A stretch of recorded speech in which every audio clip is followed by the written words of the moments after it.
பெரிய நீலமுதிரை வருது.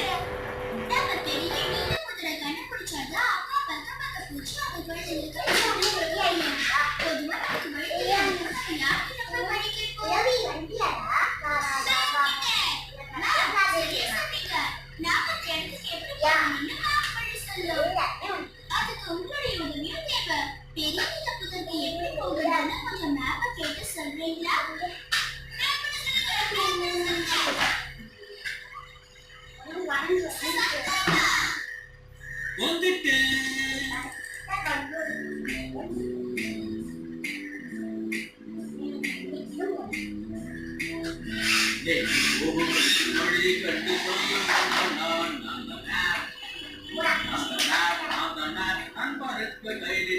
மழையை காட்டு மழை காட்டி